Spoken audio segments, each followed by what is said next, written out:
This one's going to be hard. This is episode 13 of My Life as a Social Experiment. And today's Monday, August 5th, and over the weekend there were 2 mass shootings and in Dayton, Ohio, and El Paso. And 39 people are dead, 50 are wounded. And I learned about this yesterday. Yesterday was Sunday morning I learned about it. But I was too busy yesterday getting ready for a show. And I went through my process of prepping and getting the green room ready and greeting the artists, and it was an awesome show. And at the end, we always get to hang out with the artists, just on a personal level. It's really cool. And I was talking to the lead from the band that we had on yesterday. And we were talking about audience, not our audience in particular, but people in the audience, or getting people out to live events, and how it's difficult in this day of screens and access. I mean, you can have all access from your phone. Someone can live stream a show and you can sit at home and watch it and react to it, which is pretty it's really cool. But for artists who are no longer making money on selling music, because you can stream that on Spotify for nothing. And so they're making their money by having shows, selling tickets. So it's a hard game to play in this day of technology. It's hard to make money out there when you're a musician. So anyway, we were talking about that, and we were discussing how, there's this feeling of, you need to capture everything and share it in the moment.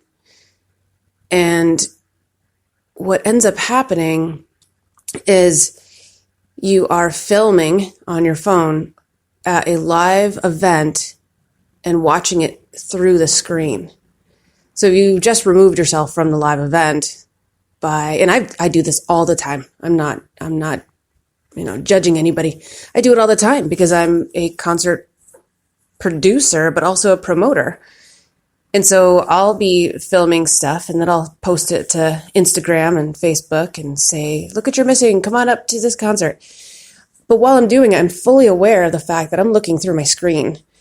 And when you start looking through your screen and focusing on, do I have the band centered in my screen, you lose, your brain shifts. It goes to the screen and you lose the sensation of being there. You go inside your head, basically. And yeah, so you become distant from the event that you're standing right there for. So talking about that, yeah, okay, so we continued talking about that, and we had, theorized, or I don't know, we were just talking about how we've become more connected sharing on the internet, but we've also become distant because we're now, in front of our screens at the live event. And the concert promoters, or people putting on the event, love that. I mean, they love that it's being captured and shared, because that's, they're getting promoted for free. And I say this like I'm almost biting my tongue, because I run a concert, and it's great to have people filming and sharing it, and we want that. But it does put into perspective, like, you become a cog in the wheel sharing the live event, instead of being, boots on the ground. I don't know. That's not the point of my podcast today, but that was the discussion that we were having, and, just access to internet and how it's changed us and whatnot. And then we got into the conversation about going to live events and the inherent danger of doing that now. And this is a very real discussion amongst concert promoters, and it is part of our training when we go out to LA and just talk about how to pull off these concerts, these free concerts, and what we have to keep in mind when it comes down to audience safety, and how it's completely unpredictable. And, there's not a whole lot you can do to prevent these things, besides like having a SWAT team there all the time. So there's a lot of, just a lot of preventative measures, small ones that you can make that can lessen the risk of that happening. But, it's just, you can't shut everything down. You can't close public places for fear of someone coming in. And again, that's kind of deviating from the point a bit, but that was part of the discussion. So getting people out to live events when there's there's fear, there's an air of fear, like going into a busy place, or you get, gated into a concert, the potential of losing your life goes up. And that's not to scare anybody. That's just reality. And so that was the discussion about, not only fighting the fact that people can watch stuff on their phones, people also don't want to be shot in public. So it's an uphill battle. But, with that said, we have so many people who come out to at least my concert series. There's, thousands of people that come out, give or take, with their dogs and find so much joy in doing so. Like it's still, people are pushed to get out and be with their community. Thank goodness. Okay. All hope is not lost. And I think that'll be the case. It'll continue. But this real threat of being shot or being the victim of terrorism, that's what I wanted to get to. And how this relates, I got to be real careful here, because it's really important for me to talk about it, but it's also really important for me to protect as many people as possible, but at the same time, getting my message across loud and clear and respectfully. That is my goal here. So the subject came up about the shooter and how, the person I was speaking to said, not to glorify the shooter, don't even talk about them, don't focus any attention on them whatsoever. And that and I guess I'm not sure which shooter, it's hard to keep track of them these days, but one of the shooters had a manifesto, and I'm not sure what's in it. But the point that I made in response was, I disagree. I see we should not glorify the shooter. But the thing is, there are people who are going to glorify the shooter no matter what. I mean, they think that's heroic, and they will glorify them. They'll find out about them. They'll research it. I think, though, so my point is that what we do need to do is talk about the shooters, their mentality, what has driven them to do this. And I feel that understanding that would be a service to other folks out there that are starting to tread down the same path. And so I brought up my experience with this. And again, I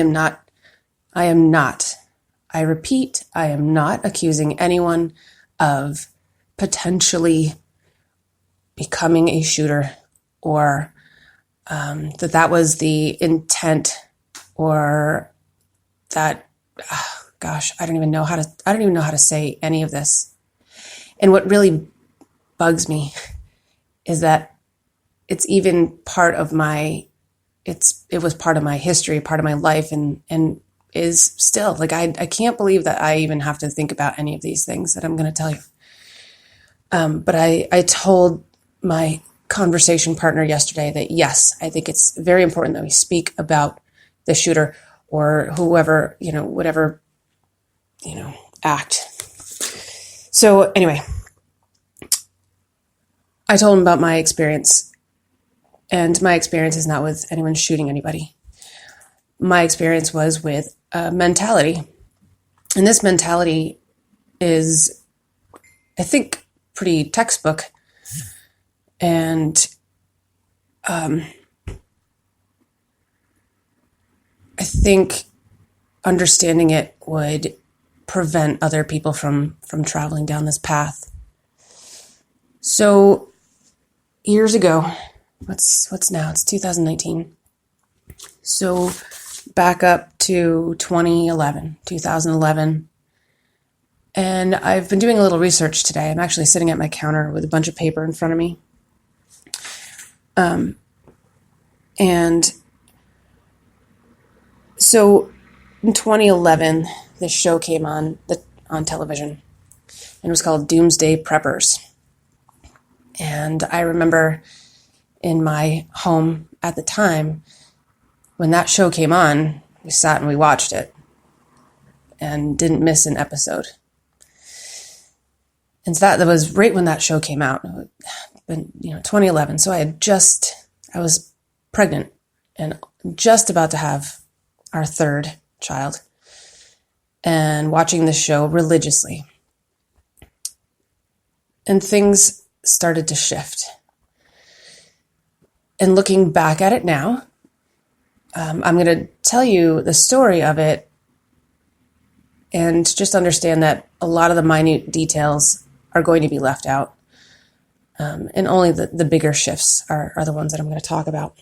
But I think that's enough to get an idea of the mindset and the red flags and the difficulty of navigating these things and the extreme difficulty of getting out from underneath mentality like this.